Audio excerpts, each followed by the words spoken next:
ब्रह्मा बाबा की याद दिलाती, वाह यज्ञ इसने ही बनाती ये साकार स्मृति। बचपन में हमारी लौकिक माता जी आती थी।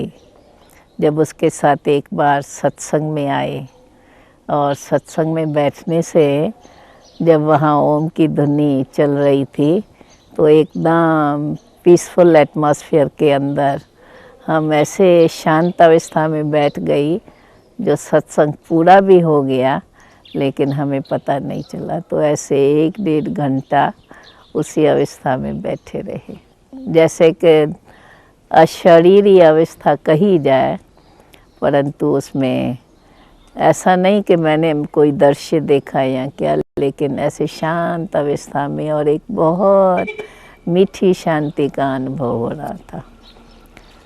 भले ही बचपन अवस्था थी और ऐसा कोई जीवन में दुख नहीं था, वैसे भी लौकिक परिवार में अच्छे कुल में जन्म हुआ था और माता जी भी बहुत भक्ति करती थी श्री कृष्ण की और परिवार के अंदर भी भक्ति भाव था। हम भी छोटेपन में थोड़ी बहुत भक्ति तो करते ही थे, इसलिए जब आए सत्संग में तो बड़ा आनंद आने लगा।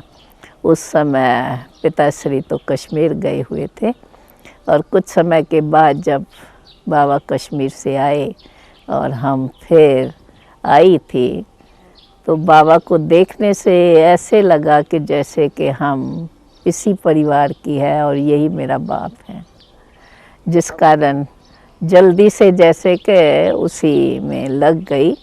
फिर भले हमको घर से पहले थोड़ी छुट्टी नहीं मिलती थी क्योंकि छोटेपन में पढ़ाई में इंटरेस्ट था और लौकिक परिवार के अंदर बच्चों में पढ़ाई में समझो अच्छा इंटरेस्ट रहा, तो उन्हों का विचार था कि ये अच्छी पढ़ाई करे, आगे बढ़े। परंतु मैं पढ़ाई में ना इंटरेस्ट रख करके, इसका मतलब ये नहीं पढ़ाई में इंटरेस्ट नहीं था, परंतु हमारा ये विचार रहा कि मुझे पढ़ाई करनी है तो भी इधर ही करनी है। और उस समय में बाबा ने भी एक बच्चों के लिए छोटा सा स्कूल शुरू किया था जिसके अंदर हिंदी और इंग्लिश सिखाई जाती थी और बाकी और कोई नॉलेज नहीं।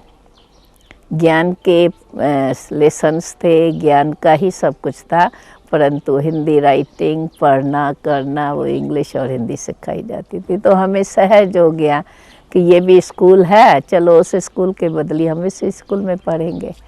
फिर इसी रीति से हमको जल्दी छुट्टी मिल गई और जब इस पढ़ाई में लगी तो पढ़ाई में तो इंटरेस्ट था ही, तो यहाँ भी जो पढ़ाई पढ़ती गई उसमें अच्छा इंटरेस्ट था। इसमें केवल 3 क्लासेस रखे गए थे, एक छोटे बच्चों का, दूसरा बीच वालों का और एक बड़े का। तो मुझे शुरू से ही बड़े क्लास में बिठाया गया क्योंकि पढ़ाई में रुचि भी थी और होशियार भी थी।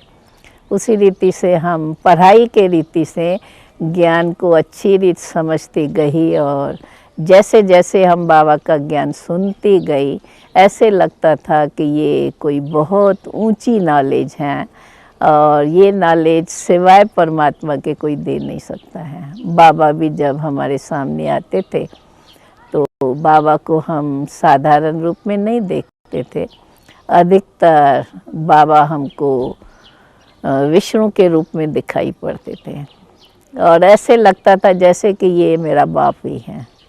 इसलिए सहज ही जैसे कि वहाँ बुद्धि योग लग गया, एक तरफ पढ़ाई की रुचि और ज्ञान में अच्छा इंटरेस्ट, जो हम सुनते जाते थे जब तक उधर स्कूल से लेकर घर तक जाएं तो मन के अंदर वही चिंतन चलता था और उससे लगता था कि ये कोई जीवन बड़ी ऊंची है। थे छोटे बच्चे, परंतु छोटेपन में ज्ञान के ऊंचाई के कारण ऐसे लगता था कि अपने को छोटेपन की भाषा नहीं आती थी। बाबा की ऊंची ऊंची बातें सुन कर के हमें ऐसे ही लगता था कि हम भी ऐसे ऊंची जीवन वाले हैं और ख्यालात के अंदर भी वो ऊंचाई रहती थी। इसी रीति से हम इस ज्ञान में आगे चलते गए।